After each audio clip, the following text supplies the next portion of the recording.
Content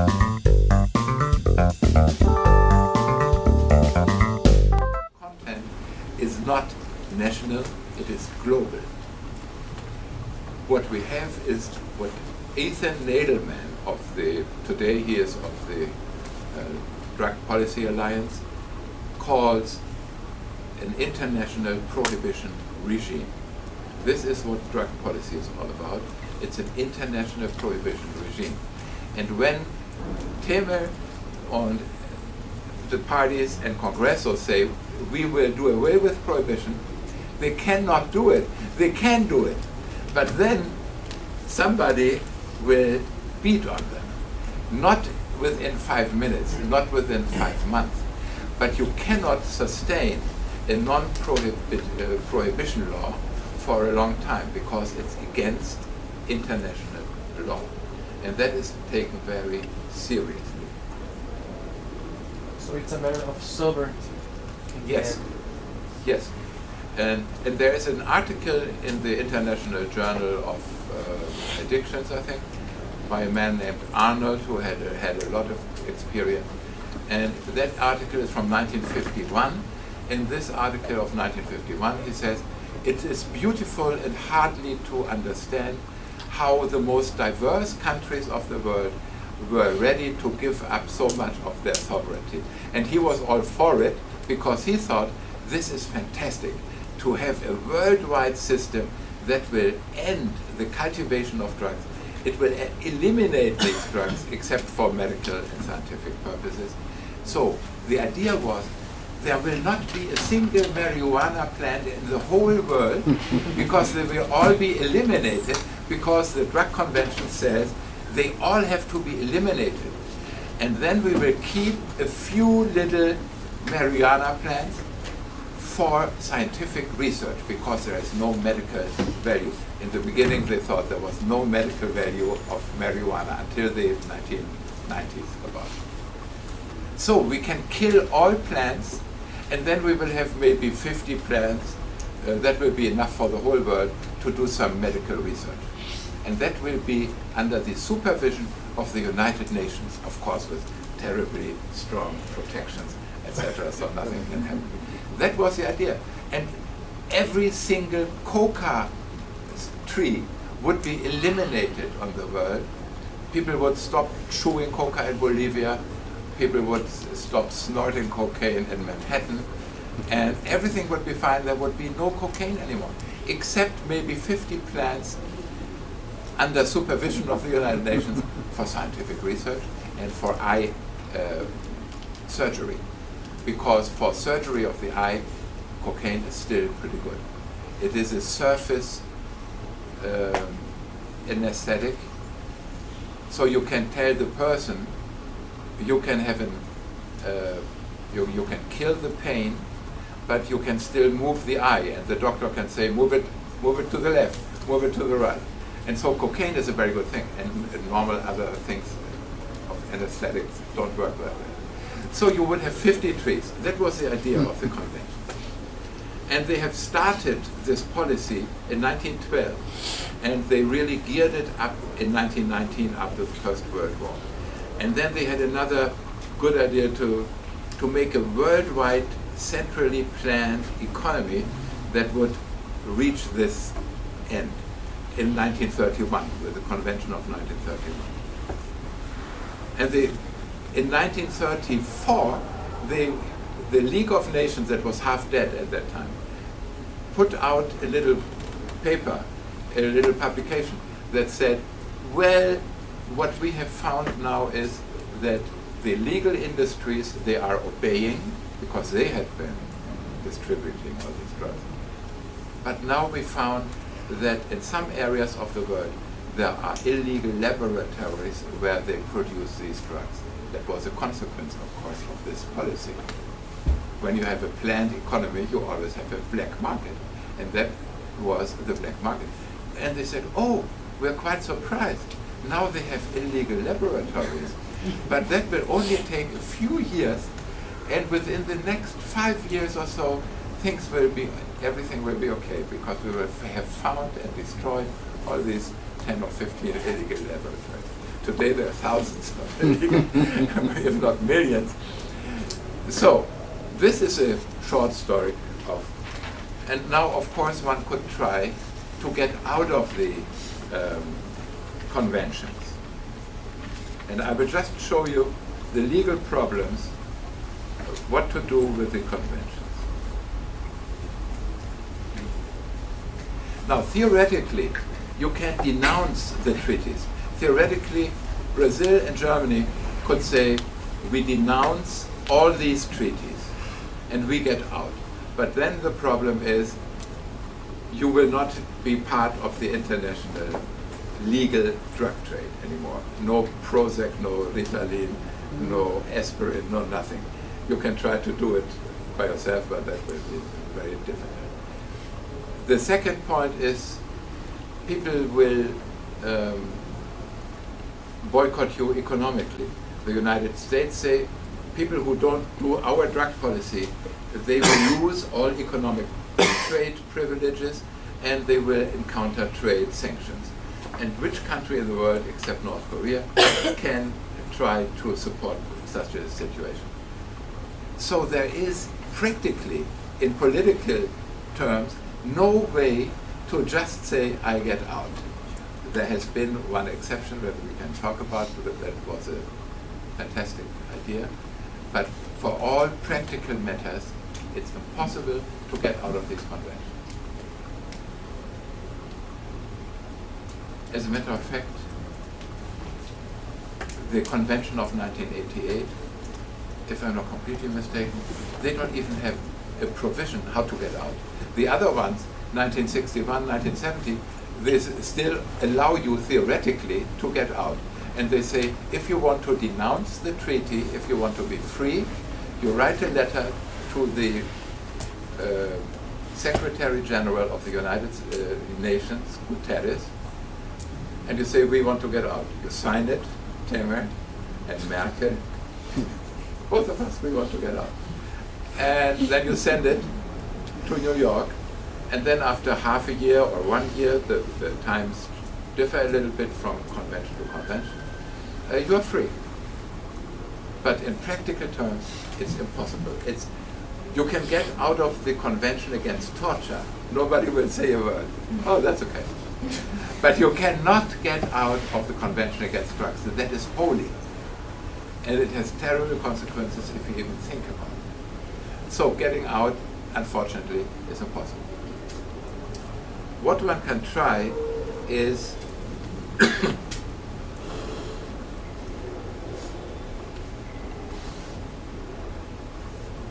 what one can try, and now comes the good part, because colleague Luis Valois, he has translated this part. What one can do is a revision of the treaties, and the revision can be a modification or a revisão. Pode ser uma modificação ou uma emenda. Modificação significa mover uma ou mais drogas de um nível de controle para outro, recatalogando a droga ou removendo uma ou mais drogas do tratado. Por exemplo, uma modificação seria, vamos tirar a maconha dessas convenções. As convenções ficam, mas a maconha sai. O problema é o seguinte,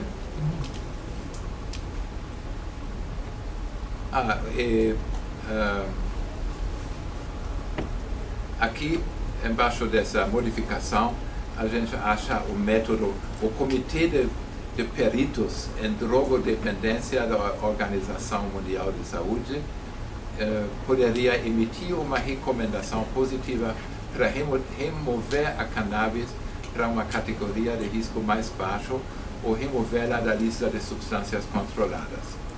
Na etapa seguinte, a Commission on Narcotic Drugs deveria aceitar a recomendação, etc. Teoricamente, requereria o voto de 27 países dentro dessa comissão em favor da eliminação da droga e a cannabis estaria livre da proibição internacional. Infelizmente, contudo, para os países reformistas, 3 obstáculos legais e políticos tornam esse objetivo praticamente impossível. Tem um bloco proibicionista que é imbatível, porque não só são os norte-americanos, mas também os países árabes, muitos países asiáticos e africanos, que fazem com que seja ilusória a esperança de um voto positivo. Também, qualquer decisão de remover a cannabis do âmbito da convenção poderia ser facilmente anulada. A objeção de um simples Estado é suficiente para enviar a decisão para o Conselho Econômico e Social, lá em cima, e embora o Conselho tenha a última palavra sobre o assunto, pode aceitar, alterar ou rejeitar a decisão da Comissão, não há possibilidade real de que a maioria dos 54 membros do Conselho vote pela cannabis. E mesmo se houvesse, uma decisão positiva não seria capaz de anular a proibição de cultivo da cannabis da Convenção Única, porque a cannabis está sendo a droga mais controlada na Convenção Única de 61, e mesmo o processo normal de se livrar dessa convenção em relação à cannabis não seria legalmente possível. Levaria uma revolução, pelo menos. Uma emenda pode ser proposta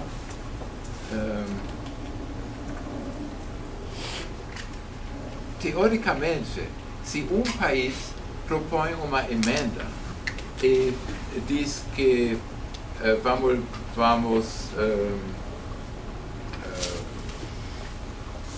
afastar a cannabis da proibição, e se ninguém ia dar uma objeção contra isso durante 18 meses, essa emenda ia entrar em vigor, segundo a lei das Nações Unidas. Só que, quando você faz essa proposta, basta um país para dizer, não, vamos ficar com a cannabis proibida. Então já morre. Ou vai para o Conselho Econômico e lá vai morrer essa coisa. Então a emenda não funciona. Denúncia não funciona pelos motivos já mencionados. Tem reserva.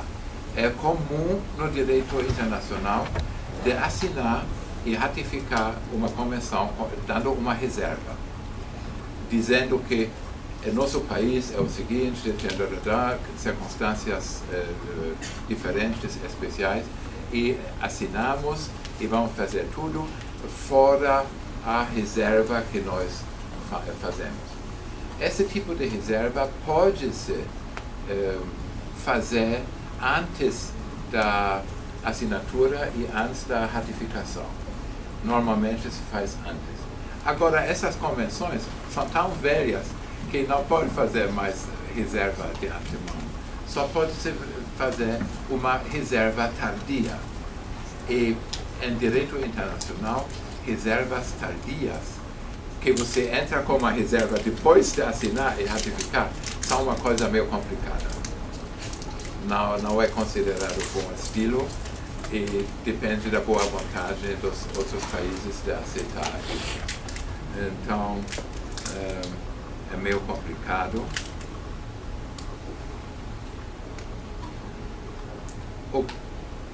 Olha, vocês podem pensar do Evo Morales o que quiserem, mas na política das drogas e da hoja de coca, ele fez um esforço muito bom, muito forte, e ele fez o seguinte: as convenções obrigam todos os países a terminar os costumes velhos de usar maconha na Índia, daru e ban na Índia, ou mastigar a hoja de coca em Bolívia, dentro de certo prazo, 15 anos, dependendo da droga. E em 1989 chegou a hora de, conforme as convenções internacionais, na Bolívia, todos os cidadãos da Bolívia teriam que parar de mastigar a folha de coca por causa dessa convenção, que falou, olha, vocês fizeram isso faz só uns 5 ou 7 mil anos, isso é nada. Agora vamos terminar com isso, tá bom? Porque nós, os norte-americanos, não gostamos disso. Então, chegou a hora e é natural que em 1989 ainda tinha a folha de coca. Chegou mais tarde o Morales e falou, olha, isso é humilhante. Isso é colonialismo puro, né? Imperialismo cultural. Então, ele foi pessoalmente para as Nações Unidas, para o Comitê das Drogas Narcóticos, e isso é completamente atípico. Normalmente, o chefe de Estado não vai lá. E ele foi lá, sabendo que ele era o único num ambiente meio hostil. E ele falou, olha, eu quero uma emenda tardia que a Bolívia entra com o pedido de tolerância para os consumidores da folha de coca. E nós queremos essa reserva. Primeiro ele quis uma emenda, mas os países rejeitaram. Depois ele falou, quero uma reserva tardia. Eles rejeitaram. Agora, o Morales, isso é o motivo porque eu acho que ele é um herói, se bem que agora parece que está piorando um pouquinho. Mas ele não desistiu, ele não falou, então tá bom, então vamos parar de mastigar. Não. O que ele fez? Ele olhou no texto das convenções e viu, teoricamente eu posso denunciar. Eu vou escrever uma carta que eu vou sair. Todo mundo falou, vai lá, tenta fazer isso, você vai ver que é bom para todos. E ele estava sem medo, ele escreveu essa carta, mas ele escreveu um NB ou PS, dizendo que estou pedindo a reentrada nas convenções com a única reserva de que quero a folha de coca. Ele falou, eu vou sair das convenções e antes de vocês bateram na Bolívia com todas esses boicotes, então eu quero reentrar. Os americanos ficaram super bravos, mas a Assembleia Geral, que tem o voto decisivo, lá a Bolívia tinha bastante amigos e eles permitiram a Bolívia de fazer essa reserva e readmitiram a reacessão da Bolívia a todas essas convenções, com essa exceção para a Bolívia. Eu acho que foi, do ponto de vista jurídico, elegante. Foi bom. Né? Ele conseguiu. E ele é o único. A Bolívia é o único país que já saiu dessas convenções sem medo, mas com um pouquinho medo. E por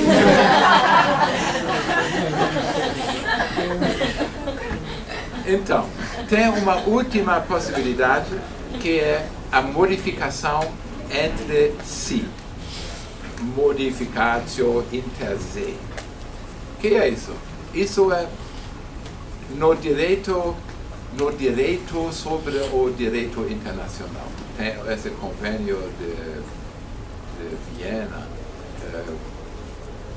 sobre algumas regras básicas sobre convenções internacionais. Nessas regras básicas sobre como vamos organizar convênios internacionais, existe a possibilidade 2 ou mais países entrarem em acordo sobre desviar das obrigações de uma convenção multipartidária internacional, se isso não atrapalha os direitos e o funcionamento dos outros países nesse respeito. Teórica, isso é uma invenção que eu vi lá no Transnational Institute. Existe um instituto que chama Transnational Institute, com sede na Holanda, onde eles fumam muito. E eles publicam em inglês e também vários documentos muito importantes e bons em espanhol. E eles fizeram o único trabalho bom que eu conheço sobre esse assunto, e é mais ou menos isso que eu estou dizendo agora. E um homem inglês que trabalha para esse International Institute chama David Julie Taylor, e ele inventou a maioria dessas ideias, e também essa ideia de usar essa modificação entre si. E ele diz, por exemplo, se o Marruecos e a Espanha entram em acordo que tem uma maconha muito boa em Marruecos, e a Espanha tem cannabis social clubs que precisam dessa maconha muito boa, eles podem entrar num acordo entre si e desvalidar essas provisões das convenções internacionais que são contra o comércio internacional de um montão de drogas. Eles podem fazer isso se a gente mantém a posição que isso não atrapalha os fins das convenções internacionais para os demais países, o que eles não vão acreditar. Mas seria dogmaticamente uma porta para alguns países entrarem em acordo e fazer uma política diferente da política hegemônica. Também tem uma saída de emergência que é simplesmente ignorar as convenções internacionais. é tipo desobediência civil. E na história, olha, na história, o direito repressivo muitas vezes demorou para ser abolido.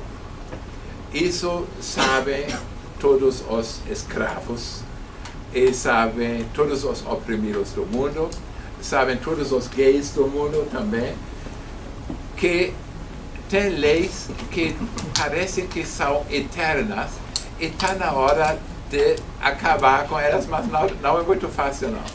Então, o que fazer? Ignorar as leis. E isso é que fez realmente o Uruguai.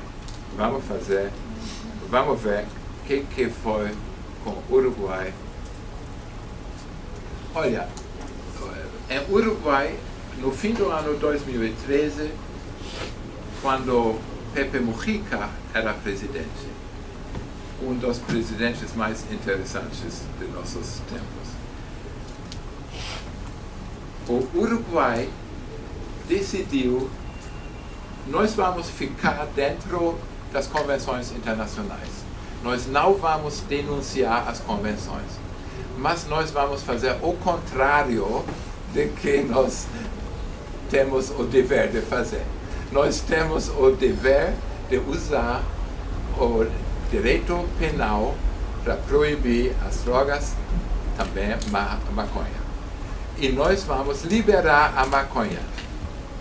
Nós vamos cultivar maconha legalmente, nós vamos vender maconha legalmente, não só para fins médicos e científicos, mas especialmente para fins recreativos. E isso é proibidíssimo. Não tem coisa pior do que isso. Para o International Narcotics Control Board, isso era impensável, e ainda é. E fizeram. E não saíram das convenções. Então, eles têm essa obrigação, que é uma obrigação hiper séria, e fizeram o contrário.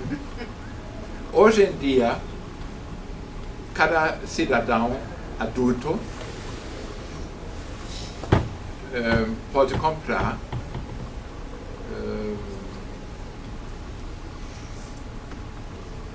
4 pacotes de maconha ao mês, pagando uns $7 por pacote, 4 tipos diferentes, tudo legal. Você tem que ir numa farmácia, eles vendem na farmácia. Mas não é cada farmácia, porque a farmácia tem que ser uma farmácia hiper segura contra crime organizado, etc. Então, poucas farmácias se aprontaram a vender cannabis.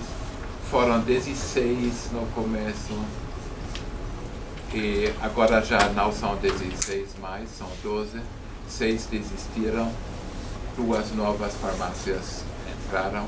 E nesse momento agora, tem 12 farmácias que vendem cannabis para consumidores recreativos. O consumidor tem que dar o dedo dele, como no iPhone, para não mandar o irmão dizendo que é o Jorge e não é, etc. Então, você tem que se registrar, tem que ir na farmácia, se bem que não é um remédio para você, é droga de lazer, mas funciona bastante bem. Também você pode cultivar em casa, você pode ser membro de um clube de cannabis. Dentro do clube de cannabis vocês têm o direito a 99 plantas de cannabis, nem precisa de farmácia mais. É bom. Aqui é cannabis, é Uruguai, é Alemão, infelizmente. Até 40 gramas por mês, por pessoa. Lá em Uruguai, até os meados do ano passado, já tinha 7.000 pessoas registradas nos clubes de cannabis.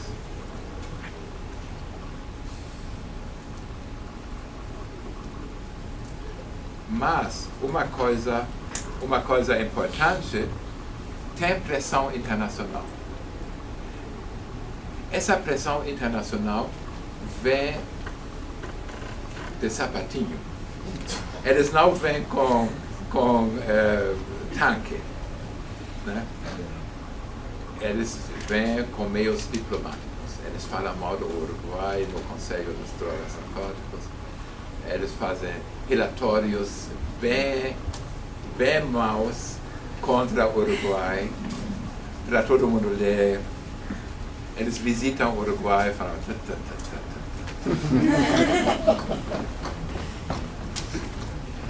Agora, e isso faz efeito, né? Faz efeito.